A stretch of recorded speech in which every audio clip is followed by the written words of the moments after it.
बिस्मिल्लाहिर्रहमानिर्रहीम अस्सलाम वालेकुम डियर स्टूडेंट, कैसे हैं आप सब। मैं उम्मीद करती हूँ ठीक ठाक होंगे। मैं भी अल्हम्दुलिल्लाह ठीक ठाक हूँ।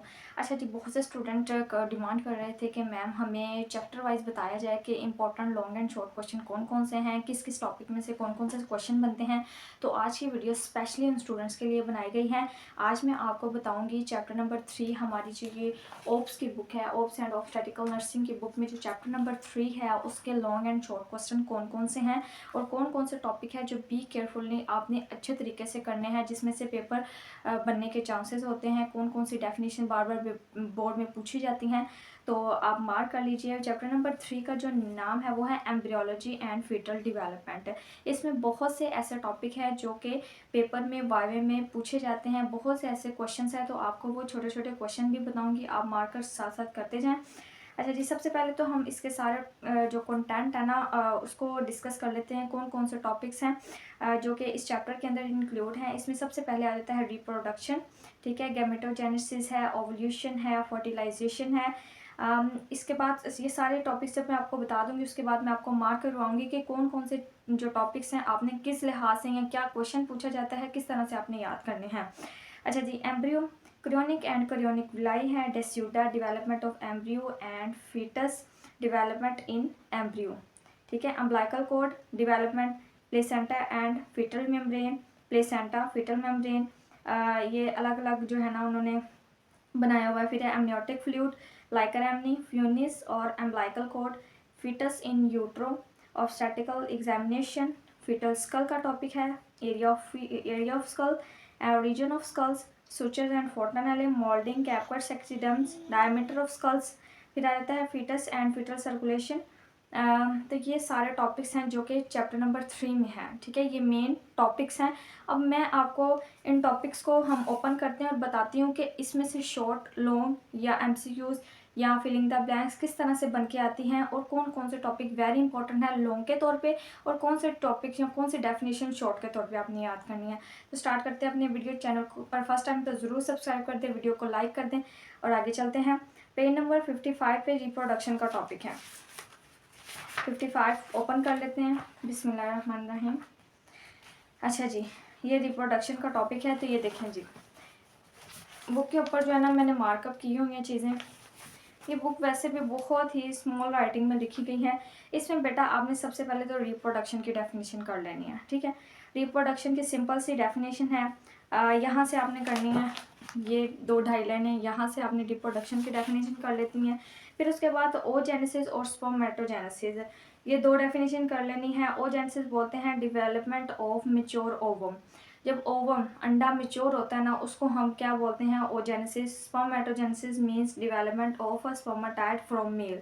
मेल में जब स्पर्म मेच्योर होता है, स्पर्मेटाइड मेच्योर होते हैं तो उसको हम स्पर्मेटोजेनेसिस बोलते हैं, ठीक है। गेमेटोजेनेसिस, गेमेटोजेनेसिस में 2 चीज़ें इन्वॉल्व होती हैं, जिसमें सबसे पहले ओजेनेसिस और स्पर्मेटोजेनेसिस। ओके हो गया। रिप्रोडक्शन की डेफिनेशन करनी है और उसके बाद गेमेटोजेनेसिस की डेफिनेशन करनी है। गेमेटोजेनेसिस किसको बोलते हैं, या ओवम मैच्योर हो या फिर स्पर्म मैच्योर हो तो वो गेमेटोजेनेसिस ही कहलाएगा, ठीक है। गेमेटोजेनेसिस 2 चीज़ें इन्वॉल्व हैं इसमें, ओजेनेसिस और स्पर्मेटोजेनेसिस, ठीक हो गया। फिर आ जाता है स्पर्मेटो, इन दोनों की डेफिनेशन करने के बाद आपने आगे चलना है। नेक्स्ट,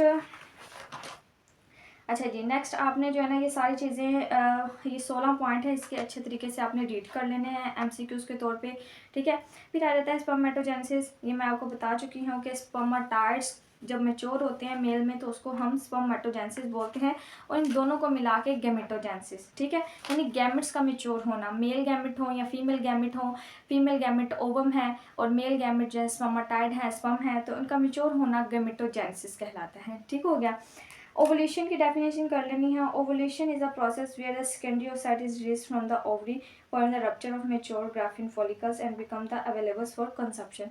अच्छा जी, इसको आप मैं समझ लें। Mature ovum, mature graafian follicle जब फटता है ना तो उसमें से ओवम रिलीज होता है। उस ये जो ओवन ओवन है ना, सबसे पहले तो ओसाइट बनते हैं, फिर उसके बाद सेकेंडरी ओसाइट बनते हैं और उसके बाद जो है ना ये कंसेप्शन के लिए अवेलेबल हो जाता है। यानी जब उसको स्पर्म मिलता है तो कंसेप्शन होती है और फर्टिलाइजेशन का प्रोसेस होता है। फिर उसके बाद जो है आगे जो है प्रेगनेंसी चलती है।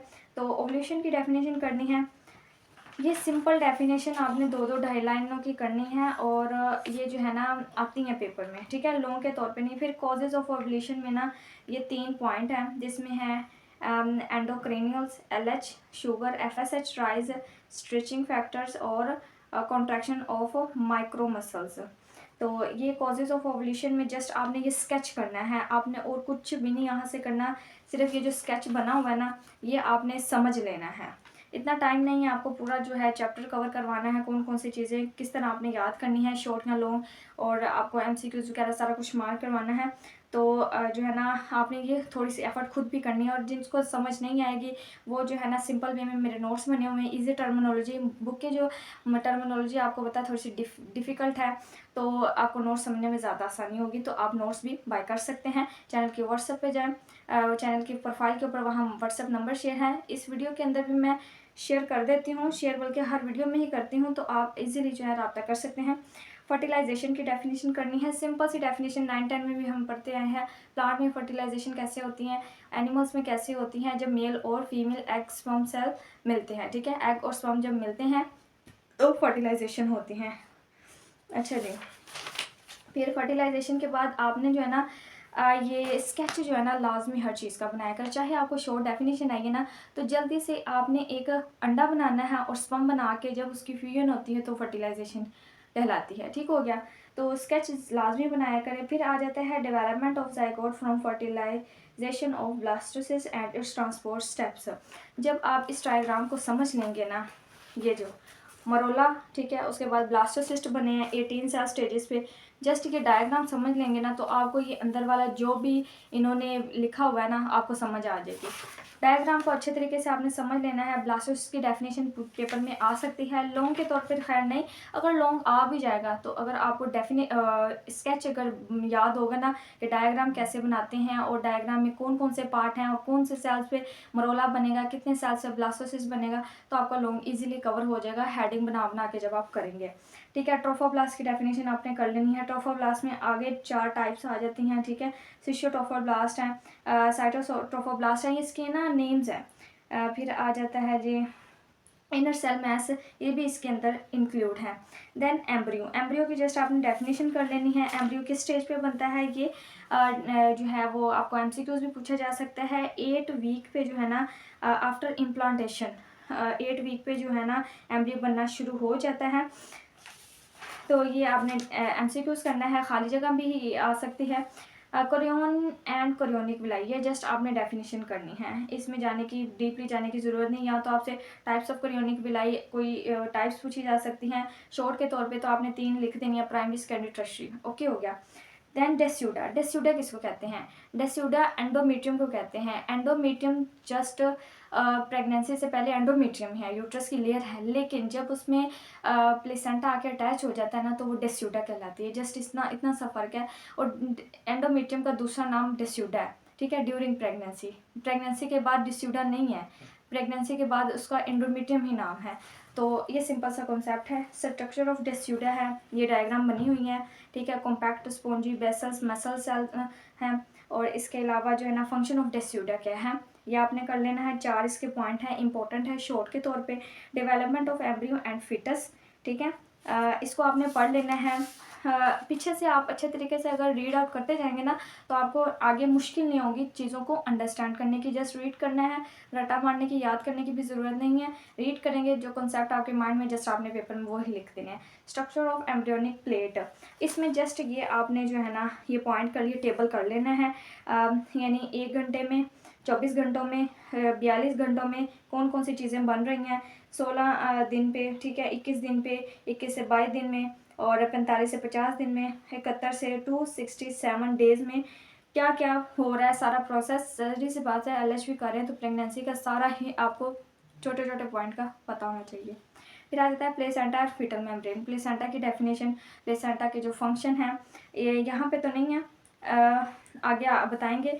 प्लेसेंटा कैसे ओरिजिनेट होता है, अटैचमेंट कैसे होती है, फिर प्लेसेंटा डिवेलप कैसे होता है, ये आपने जस्ट हेडिंग कर लेनी है, ठीक है। इसमें एक एक दो दो लाइन की जो है ना आपने एक्सप्लेनेशन कर लेनी है। फिर आ जाते हैं gross anatomy of placenta at term. अच्छा, डायामीटर इसका, thickness, weight, surface area, volume, ये आपको पता होना चाहिए एमसीक्यूज़ के तौर पे।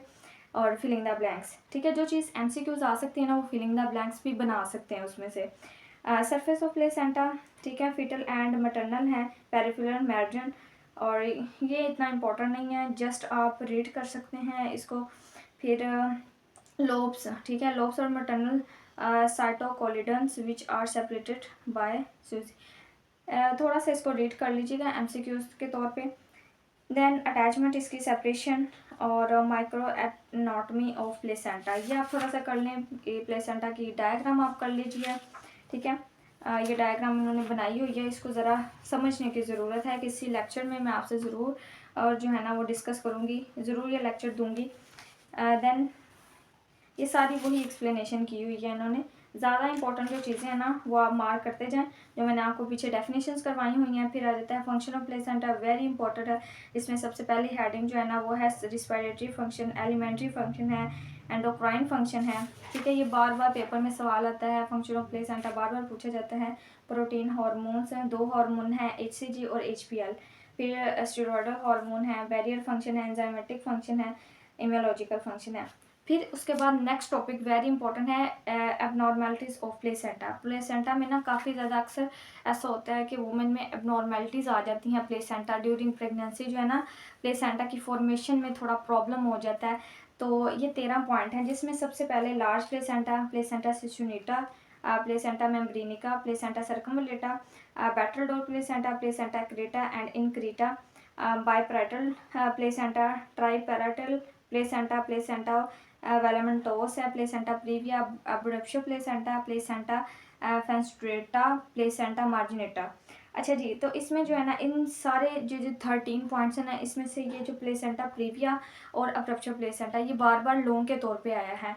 ये सारे अगर आपको क्या कहते हैं 13 पॉइंट्स हैं, अगर ये लॉन्ग आता है तो इसमें जस्ट आपने ये हेडिंग देनी है 13 पॉइंट्स की, और इसमें 2-2 लाइनों की जो है ना आपने डेफिनेशंस कर लेनी है और फास्टली करनी है। ये 4 या 5 नंबर का सवाल आएगा, तो बेहतर तो यही होगा कि अगर लॉन्ग आया ना तो आप खूबसूरत तरीके से आप बुलेट में इसकी जो है ना वो मार्कर के साथ ये हेडिंग दे दें, और 2-2 लाइन की जो है ना स्पेस पे आप उसको एक्सप्लेन कर दें कि अब्डक्शो प्लेसेंटा या जो प्लेसेंटा प्रीविया से मुराद सिंपल सी डेफिनेशन कर दें कि लो लाइन प्लेसेंटा जो है ना सर्विक्स के ऊपर, उसको हम प्लेसेंटा प्रीविया बोलते हैं। अच्छा, एबनॉर्मलिटी वेरी इंपॉर्टेंट है, लॉन्ग के तौर पे मार्क कर लिया है। फिर आ जाता है नेक्स्ट टॉपिक है फंक्शन ऑफ फीटल मेम्ब्रेन और एमनियोटिक फ्लूइड, लाइकर एमनी और amniotic fluid during pregnancy and during labour. Amniotic fluid का क्या फंक्शन है, वेरी इंपॉर्टेंट है। और ये मैंने जो है ना वीडियो भी सेपरेट बनाई हुई है, ये लाजमी आपने इसी चैनल के ऊपर देखनी है। सर्च कर लीजिएगा और साथ चैनल का नाम लिख दीजिएगा तो आपको एक वीडियो मिल जाएगी, ठीक है। इसका कलर ये भी आपने देख लेना है, एमनियोटिक फ्लूइड का कलर, इसमें क्या क्या कंपोजिशन, कौन कौन सी चीज़ें इसके अंदर इंक्लूड होती हैं, ठीक है। ये देखें ड्यूरिंग लेबर और ड्यूरिंग प्रेगनेंसी, पेज नंबर 82 के ऊपर है। इंपॉर्टेंस ऑफ लाइकर एमनी यानी एमनियोटिक फ्लूइड की क्या अहमियत है, ये भी आपने करना है। 5-6 पॉइंट है।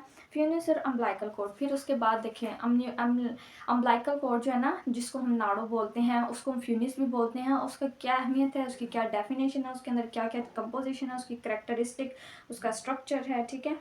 उसके अंदर जो जो पॉइंट है ना, अम्बलाइकल आर्टरीज है, वाल्टन्स जेली है, अम्बलाइकल वेन है, कितनी वेन है और कितनी आर्टरीज हैं, ये सारा कुछ आपको पता होना चाहिए।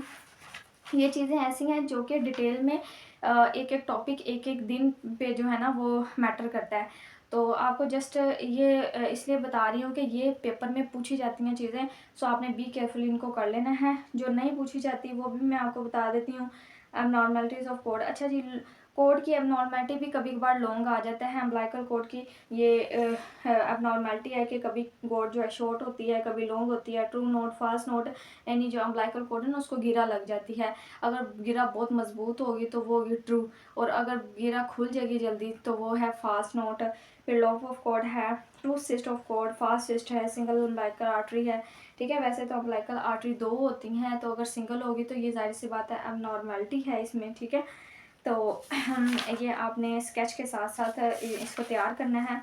फीटस इन यूट्रो, इसमें प्रेजेंटेशन आ जाएगी, यानी कौन सी प्रेजेंटेशन है जो कि एमसीक्यू पूछा जा सकता है कि कौन सी प्रेजेंटेशन नॉर्मल डिलीवरी के लिए वैलिड होती हैं। इसमें आ जाएगा सेपेलिक प्रेजेंटेशन, और 96.5% वुमेंस की यही पोजीशन होती है। इसमें से तकरीबन कोई 4-5% ही ऐसी वुमेंस होती हैं जिनकी पोडेलिक या शोल्डर एंड अदर पोजीशन होती हैं। तो ये जो है ना एटीट्यूड, डिनोमिनेटर और पोजीशन, प्रेजेंटिंग पार्ट कौन कौन से होते हैं, ये डेफिनेशन जस्ट आप शॉर्ट कर लें, ठीक हो गया। ऑब्स्टेटिकल एग्जामिनेशन की डेफिनेशन कर लें, ठीक है। Examination of the pregnant abdomens done only after through obstetric history. इसका मेथड है थोड़ा सा, ये ज़्यादा जो है ना वो ज़रूरी नहीं है। इसमें 2-3 साइंटिस्ट हैं जिन्होंने मैनुअली जो है वो परफॉर्म किए हैं, वो देख लीजिएगा। और देन आ जाता है फीटस स्कल, वेरी इंपॉर्टेंट, बिल्कुल भी आपने इसको मिस नहीं करना। एक एक चीज़ इसकी पढ़नी है, एक एक पॉइंट इसको स्टडी करना है अच्छे तरीके से। फीटल स्कल वाइवा के लिहाज से बहुत इंपॉर्टेंट है। ये फीटल स्कल और फीमेल पैल्विक, ये दोनों चीज़ें नॉर्मल डिलीवरी के लिए जो है ना ये दो ही मेन चीज़ें होती हैं, ठीक है। तो आपको फीटल के स्कल का एक एक पार्ट आना चाहिए, डायामीटर, इसकी जो एरियाज ऑफ स्कल्स हैं, ठीक है। फिर आ जाता है रीजन्स ऑफ स्कल्स हैं, सुचर एंड फोंटानेले क्या होता है, ब्रैग्मा, और इसके अलावा जो है ना सारी चीज़ों का आपको पता है, ब्रैग्मा और लैम्डा, ठीक है। 2 पॉइंट है, ब्रैग्मा और लैम्डा। एंटीरियर फोंटानेले, पोस्टीरियर फोंटानेले, ठीक है। इसकी डायग्राम के साथ याद करेंगे तो आपको अच्छे से समझ आ जाएगी इंशाल्लाह। वाइवा के दौरान जो है ना आपको ये 2 टॉपिक्स भी मैं कवर करवा दूंगी, स्कल और पेल्विक। फिर मोल्डिंग, कैपर्स, सेक्सीडर्नम्स, ये डेफिनेशन जस्ट आपने कर लेनी है। फिर फीटस की डेफिनेशन जस्ट, और उसके बाद जो है ये लॉन्ग कभी नहीं आया हुआ है। फीटल सर्कुलेशन लॉन्ग आता है, वेरी इंपॉर्टेंट है, ये आपकी असाइनमेंट है। ये आपने ज़रूर फीटल सर्कुलेशन पे जो है ना वो नोट्स बनाने हैं, ठीक है। इसको आपने अच्छे तरीके से करना है। जिस तरह हमारे अंदर ब्लड की सर्कुलेशन हो रही है, फीटल के अंदर जो है ना ऐसी सर्कुलेशन बिल्कुल भी नहीं होता है, बिल्कुल ऑपोजिट होता है काम, ठीक है। तो आपने ये लाजमी, ये डायग्राम भी बनी हुई है किस तरह उनका फीटल का ब्लड प्योरीफाई होता है, ये डिटेल में जो है ना आपने इसको पढ़ लेना है। अगर आपको मुश्किल होगी तो आप कमेंट करके बता दीजिएगा, मैं आपको ये इसके ऊपर लेक्चर दे दूँगी। लेकिन शर्त ये है कि आपको कोई भी टॉपिक समझना है ना तो उसके ऊपर तकरीबन कोई 10 कमेंट होने चाहिए, ताकि 10 बच्चे तो वीडियो देखें ना अच्छे तरीके से। अगर 1-2 बच्चा जो है 1-2 स्टूडेंट अगर कमेंट करते हैं और कहते हैं स्पेशली हमारे लिए वीडियो बनाई जाए, तो क्या कहते हैं वो ज़रा, आपको पता है कि इसका कोई फ़ायदा नहीं। तकरीबन कोई 10 बच्चे होने चाहिए जो कि एक टॉपिक के ऊपर जो है वो जिनको वीडियो चाहिए, तो ज़रूर उसके ऊपर मैं वीडियो बनाऊंगी अच्छे तरीके से। कौन सा टॉपिक आपको तीसरे चैप्टर में से मुश्किल लगता है, किस टॉपिक पे वीडियो बनानी चाहिए, ज़रूर मुझे बताइएगा, ताकि नेक्स्ट जो है ना उस टॉपिक के ऊपर वीडियो बनाई जाए। तो नेक्स्ट इंशाल्लाह मिलते हैं ऐसी इन्फॉर्मेटिव वीडियो में। तब तक अपना ख्याल रखें, मुझे भी दुआओं में याद रखें। अल्लाह हाफिज़।